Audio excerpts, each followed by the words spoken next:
नमस्कार।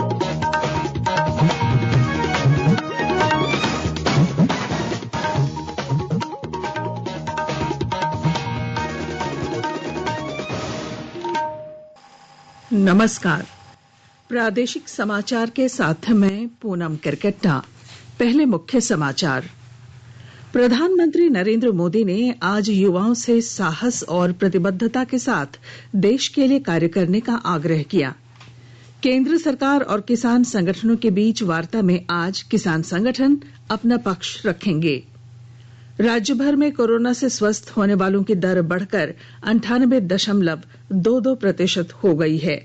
पिछले 24 घंटे में सिर्फ 67 कोविड के मरीज मिले।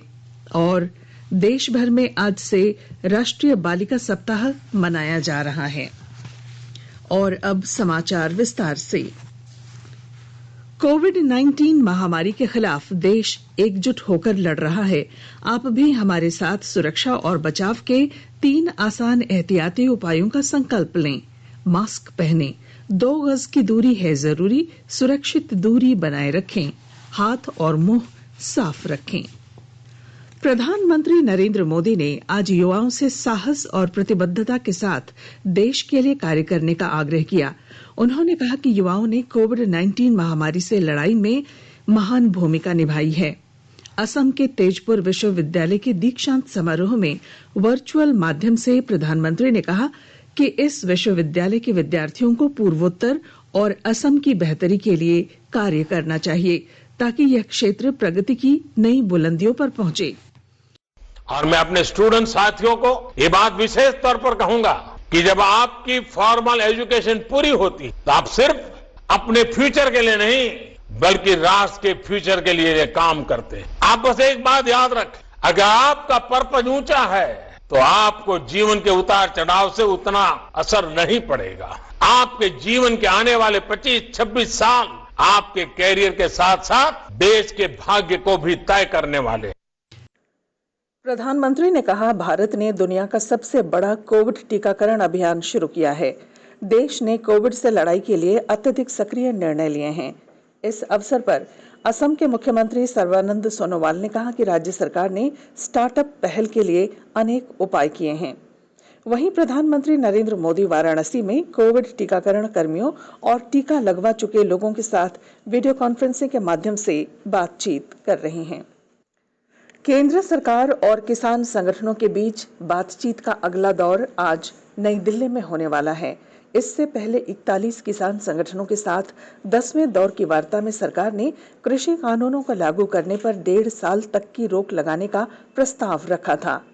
कृषि मंत्री नरेंद्र सिंह तोमर ने कहा कि किसान संगठनों के प्रतिनिधि सभी मुद्दों पर सरकार के साथ बातचीत कर सकते हैं ताकि उचित समाधान निकाला जा सके।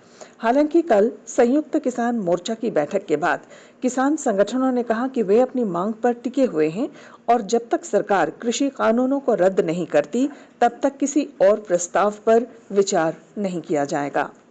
प्रधानमंत्री नरेंद्र मोदी कल असम और पश्चिम बंगाल का दौरा करेंगे। वे कोलकाता में विक्टोरिया मेमोरियल में आयोजित नेताजी सुभाष चंद्र बोस की 125वीं जयंती के उपलक्ष्य में पराक्रम दिवस समारोह को संबोधित करेंगे।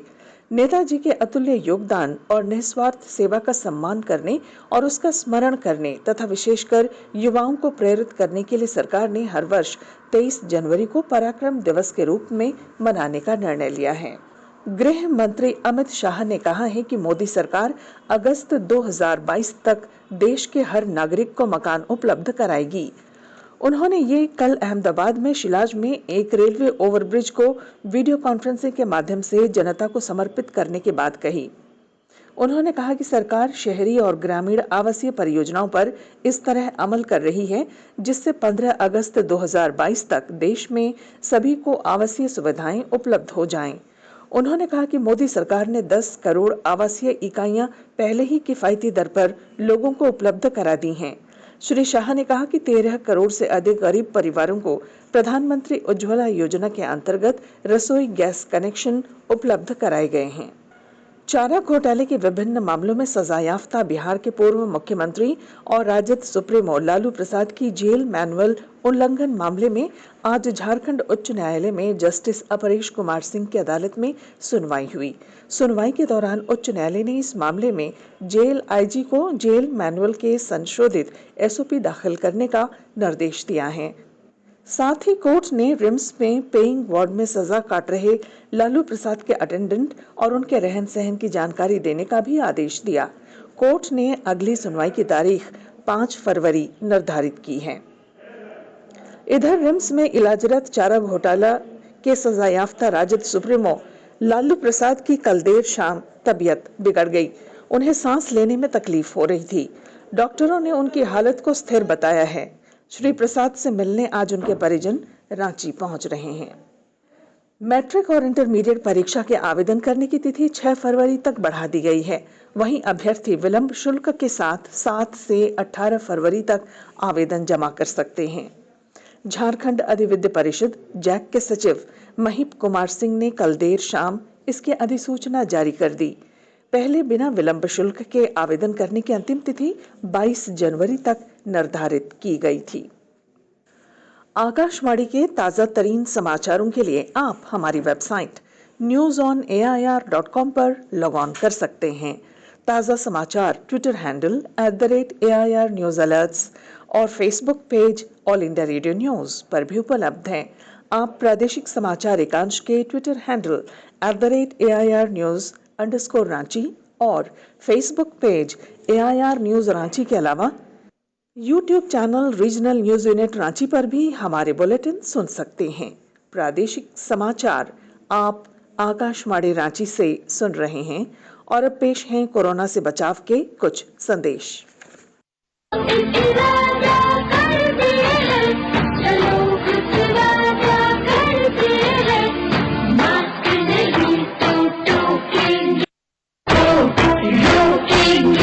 भारत सरकार द्वारा जनहित में जारी।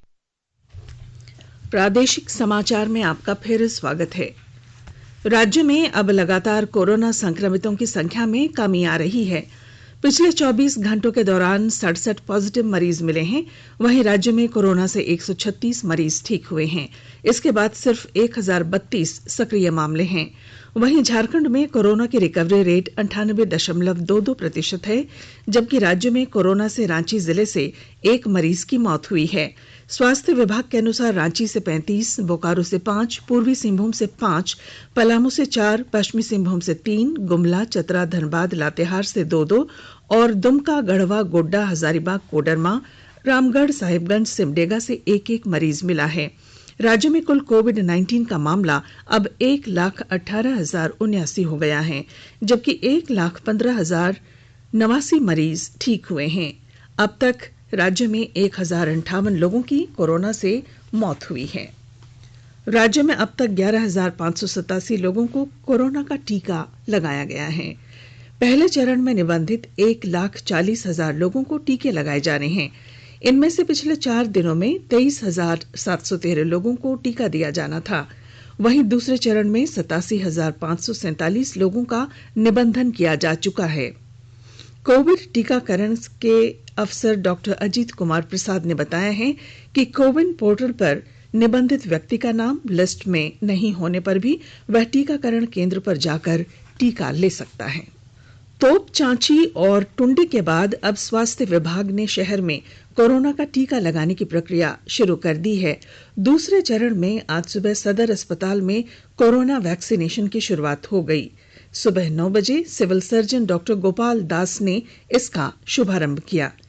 पहले दिन 100 लोगों को वैक्सीन देने का लक्ष्य रखा गया है। टीकाकरण सुबह 9 बजे से शाम 5 बजे तक चलेगा। पलामू में अब तक 83% स्वास्थ्य कर्मियों ने पहले फेज में कोविड-19 का टीकाकरण कराया है। पलामू के civil surgeon doctor John F Kennedy ने कल संवाददाताओं से बातचीत में कहा कि शुक्रवार को कोविड-19 पोर्टल पंजीयन के लिए खुल जाएगा। इस कारण जो स्वास्थ्यकर्मी कोविड-19 के टीकाकरण के लिए पंजीयन नहीं करा पाए हैं, वे स्वास्थ्यकर्मी मेदिनी राय मेडिकल कॉलेज अस्पताल परिसर में स्थापित नियंत्रण कक्ष में अपना पंजीयन करा सकते हैं। उन्होंने कहा कि पलामू में मास्क लगाने और शारीरिक दूरी का पालन करने की दिशा में अब लोग लापरवाही बरत रहे हैं। उन्होंने कहा कि अगले 2 महीनों तक लोग मास्क लगाएं और शारीरिक दूरी का पालन करें तो यह जिला पूरी तरह कोविड-19 से सुरक्षित रहेगा। राष्ट्रीय बालिका सप्ताह आज से 26 जनवरी तक मनाया जा रहा है। भारत में शिक्षा और पौष्टिक आहार से वंचित बालिकाओं के मुद्दों पर जागरूकता पैदा करने के लिए भारत में हर वर्ष 24 जनवरी को राष्ट्रीय बालिका दिवस मनाया जाता है। भारत की अनेक महिला खिलाड़ियों ने गरीबी और सीमित संसाधनों के बावजूद सफलताएं हासिल की हैं। इनमें से एक मध्य प्रदेश की निशानेबाज मनीषा कीर भी हैं। मछुआरे की बेटी मनीषा कीर ने खेल के इस क्षेत्र में बड़ी उपलब्धियां हासिल की हैं। वर्ष 2018 में आयोजित विश्व निशानेबाजी प्रतियोगिता में उन्होंने न केवल महिला वर्ग में रजत पदक हासिल किया बल्कि जूनियर विश्व रिकॉर्ड में भी बराबरी प्राप्त की। खूंटी जिले के कर्रा प्रखंड के हाई स्कूल मैदान में आज भारत माला परियोजना के विरोध में रैली का आयोजन किया गया। विरोध रैली में 40 राजस्व गांव के ग्रामीण शामिल हुए। ग्रामीणों का कहना है कि आदिवासी मूलवासी जंगल पर आश्रित हैं और इस परियोजना के बनने से उनकी आजीविका छिन जाएगी। इस मसले पर विधायक सह पूर्व ग्रामीण विकास मंत्री नीलकंठ सिंह मुंडा ने कहा कि वे ग्रामीणों की परेशानियों को समझते हैं और इनके उपाय के लिए प्रयासरत हैं। खूंटी जिले के मुरहू प्रखंड के रुईटोला गांव में कल केंद्रीय जनजातीय विकास मंत्री अर्जुन मुंडा ने 4 दिवसीय हॉकी टूर्नामेंट का उद्घाटन किया। इस मौके पर श्री मुंडा ने कहा कि हॉकी के क्षेत्र में खूंटी राष्ट्रीय और अंतर्राष्ट्रीय स्तर पर अलग पहचान बनाएगा।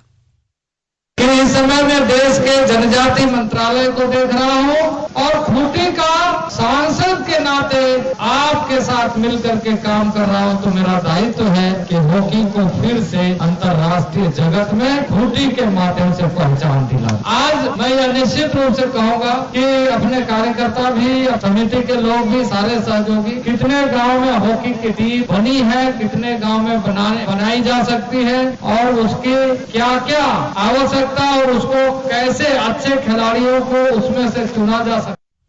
और अब हॉकी इंडिया की ओर से कराई जा रही 11वीं हॉकी इंडिया सब जूनियर महिला हॉकी चैंपियनशिप 2021 का आयोजन इस वर्ष सिमडेगा में होगा। यह प्रतियोगिता 10 मार्च से 21 मार्च तक एस्ट्रोटर्फ हॉकी स्टेडियम सिमडेगा में होगी। इसमें पूरे देश से कुल 30 टीमों के 600 से अधिक खिलाड़ी, कोच, मैनेजर और ऑफिशियल्स, स्टाफ तथा चयनकर्ता भी भाग लेंगे। जैसा कि आपको मालूम है कि सिमडेगा से दर्जनों से अधिक अंतर्राष्ट्रीय हॉकी खिलाड़ी हुए हैं और यहाँ के गांव-गांव में हॉकी की प्रतिभा भरी है। इसी के मद्देनजर यहाँ के नए खिलाड़ियों को प्रोत्साहन देने के उद्देश्य से हॉकी झारखंड के अध्यक्ष भोलानाथ सिंह के निवेदन पर हॉकी इंडिया ने इस प्रतियोगिता को सिमडेगा में आयोजित करने का निर्णय लिया है। और अब बुलेटिन के आखिर में मुख्य समाचार एक बार फिर। प्रधानमंत्री नरेंद्र मोदी ने आज युवाओं से साहस और प्रतिबद्धता के साथ देश के लिए कार्य करने का आग्रह किया। केंद्र सरकार और किसान संगठनों के बीच वार्ता में आज किसान संगठन अपना पक्ष रखेंगे। राज्य भर में कोरोना से स्वस्थ होने वालों की दर बढ़कर 98.22% हो गई है। पिछले 24 घंटे में सिर्फ 67 कोविड के मरीज मिले। और देश भर में आज से राष्ट्रीय बालिका सप्ताह मनाया जा रहा है। और इसके साथ ही आकाशवाणी रांची से प्रादेशिक समाचार का ये बुलेटिन समाप्त हुआ। नमस्कार। घर में रहिए, सुरक्षित रहिए और सुनते रहिए आकाशवाणी।